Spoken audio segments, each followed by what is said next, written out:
Hello नमस्कार दोस्तों, स्वागत है आप सभी का आपके अपने यूट्यूब चैनल पे। आज हम लेके आए हैं इंडियन ज्योग्राफी का एक मोस्ट इम्पॉर्टेंट टॉपिक। तो चलिए जानते हैं इस टॉपिक के बारे में। आज हम जानेंगे पर्वतों के बारे में, जिससे कई बार कॉम्पिटिटिव एग्जाम में कई सारे क्वेश्चन पूछे जाते हैं। सबसे पहले जानेंगे कि पर्वतों के प्रकार क्या हैं और कौन कौन से मुख्य प्रकार हैं जिनको एग्ज़ाम में क्वेश्चन के रूप में पूछा जाता है। तो सबसे पहले जान लेते हैं पर्वतों के मुख्य रूप से प्रकार क्या हैं। तो कुल 5 प्रकार के मुख्य रूप से प्रकार हैं जिसको हमें समझना ज़रूरी है।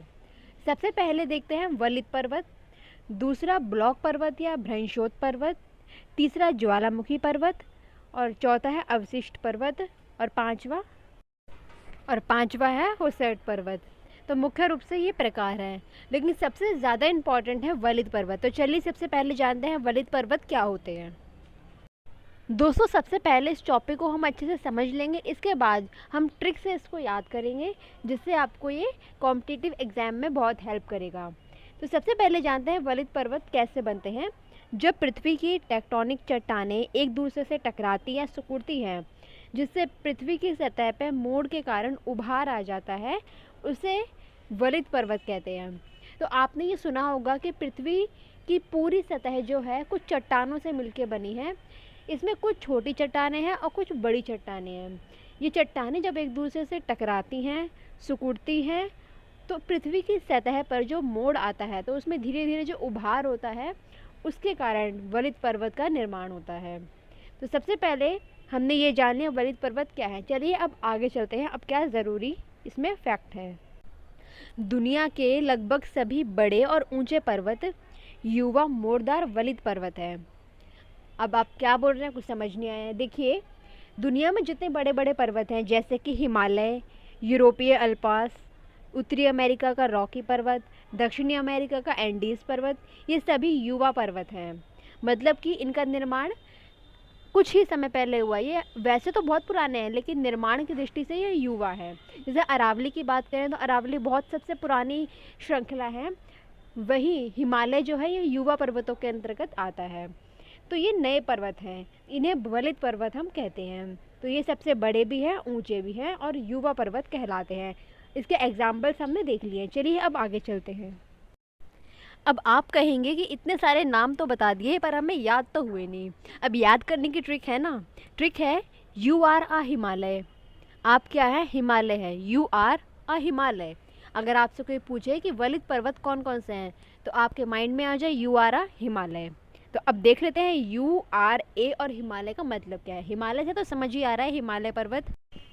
तो यू से हो जाएगा यूराल पर्वत, आर से हो जाएगा रॉकी पर्वत, इसके बाद ए से हो जाएगा अल्पास पर्वत जो यूरोप में है, और हिमालय से हो जाएगा हिमालय पर्वत। तो मुख्य रूप से ये बड़े पर्वत हैं जो वलित पर्वत के अंतर्गत आते हैं। ये चारों बहुत इंपॉर्टेंट है, क्वेश्चन कई बार पूछा गया है, तो इसको आप ध्यान रखिएगा। ट्रिक है यू आर अ हिमालय। चलिए अब आगे चलते हैं ज्वालामुखी पर्वतों के बारे में जानने। ज्वालामुखी पर्वत, इनका निर्माण पृथ्वी के अंदर से जो लावा निकलता है, उस लावा के जमाव के कारण इनका निर्माण होता है, तो तब बनते हैं ज्वालामुखी पर्वत। कुछ उदाहरण की बात करें तो बर्मा का माउंट पोपा, विसुवियस, ये सब कुछ उदाहरण हैं। तो इसमें से कुछ उदाहरण जो है, कुछ पहाड़ हैं, ऐसे पर्वत हैं जो एग्ज़ाम में पूछे जाते हैं। तो चलिए अब हम इसकी ट्रिक देख लेते हैं। इसकी ट्रिक है कोची में 20 फ्यूज़ जले।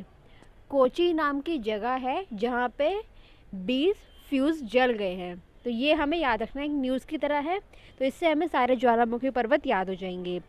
इसमें को का मतलब है कोटोपैक्सी पर्वत जो इक्वाडोर में है। को का मतलब है कोटोपॉक्सी पर्वत। ची का मतलब है चिम्बोरेजो पर्वत, ये कहाँ पे है, ये भी इक्वाडोर में है। और मे का मतलब है मेयान पर्वत। मेयान वो आपने सुना है ना, तलवार किस में रखी जाती है, म्यान में, तो उससे कुछ रिलेट कर लें। मे से मेयान पर्वत, ये कहाँ पे है, फिलीपींस में। तो को, ची और मे, ये तीनों हमने याद कर लिए। क्वेश्चन अगर हमारे सामने आएगा कि निम्नलिखित में से कौन सा ज्वालामुखी पर्वत का उदाहरण है, तो हमें माइंड में ट्रिक आनी चाहिए, कोची में 20 फ्यूज जले। को से कोटोपैक्सी, ची से चिम्ब्रेजो और मे से म्यान पर्वत फिलीपींस में है। बाकी के जो ये दोनों हैं ये इक्वाडोर में हैं। चलिए अब आगे की ट्रिक को कंप्लीट करते हैं। 20 का मतलब है विसुवियस, 20 विसुवियस, 20 विसुवियस पर्वत। पूछेंगे कहाँ पे है तो इटली में है। विसुवियस पर्वत इटली में है। फ्यूज से हो जाएगा फ्यूजियामा पर्वत, ये कहाँ पे है तो जापान में है। यामा वगैरह शब्द है ज़्यादा जापान में चलते हैं, तो यामा जो पर्वत है ये फ्यूजियामा पर्वत जापान में है। नेक्स्ट जले से हमें पता चल जाएगा कि जो ट्रिक हमने याद की है ज्वालामुखी पर्वत के लिए है। तो कई बार ऐसा होता है कि कई सारी ट्रिक्स मैशअप हो जाती है, इससे हमें पता चल जाएगा कि ये ज्वालामुखी पर्वत के लिए ट्रिक है। नेक्स्ट अब देखते हैं कि इन सारे को हम अगर एक साथ अगर देखें तो इसको एक बार रिवाइज कर लेते हैं दोबारा से। हमारी ट्रिक थी कोची में 20 फ्यूज जले। यहाँ जले का मतलब था ज्वालामुखी पर्वत। यहाँ पे सबसे पहले को का मतलब था कोटोपेक्सी पर्वत, ची का चिम्ब्रेजो पर्वत, मे से म्यान पर्वत, 20 से विसुवियस पर्वत और फ्यूज से फ्यूजियामा पर्वत जापान में। तो यहाँ हमने पांचों याद कर लिए। अब हम जानते हैं ब्लॉक पर्वत क्या होते हैं। ब्लॉक पर्वत का निर्माण पृथ्वी की ऊपरी सतह में भ्रंश के द्वारा भूभाग के ऊपर उठने या बहुत बड़े भूभाग के टूटकर ऊर्ध्वाकार रूप में विकसित होने जब लगता है तो तब बनते हैं ब्लॉक पर्वत। ये ब्लॉक के रूप में विकसित होते हैं, इसलिए ये ब्लॉक पर्वत कहलाते हैं। तो यहाँ पे हमने ब्लॉक पर्वत को जान लिया। इससे कुछ ज़्यादा खास इंपॉर्टेंट नहीं क्वेश्चन पूछा जाता, बस हमें इसका मतलब पता होना चाहिए। नेक्स्ट है अवशिष्ट पर्वत। अवशिष्ट पर्वत वो होते हैं जो मलबे के जमने के कारण बनते हैं, जिसमें कुछ उदाहरण लें, जैसे कि अवशिष्ट पर्वत को याद करने की ट्रिक आप देख सकते हैं। इसकी ट्रिक है राज असम से पानी लाबी। तो यहाँ से सारे अवशिष्ट पर्वत ये भारत के याद हो जाएंगे। तो यहाँ हमने मुख्य रूप से जो पर्वतों के प्रकार है उसको कंप्लीट कर लिया है। नेक्स्ट वीडियो में हम हिमालय पर्वत के साथ अपने इस पूरे चैप्टर को शुरू करेंगे। ये एक बेसिक था, इतना हमें पता होना चाहिए। चलिए मिलते हैं। अगर आपको इससे रिलेटेड और वीडियोस देखनी हो तो आप लिंक से देख सकते हैं। धन्यवाद, मिलते हैं नेक्स्ट वीडियो में।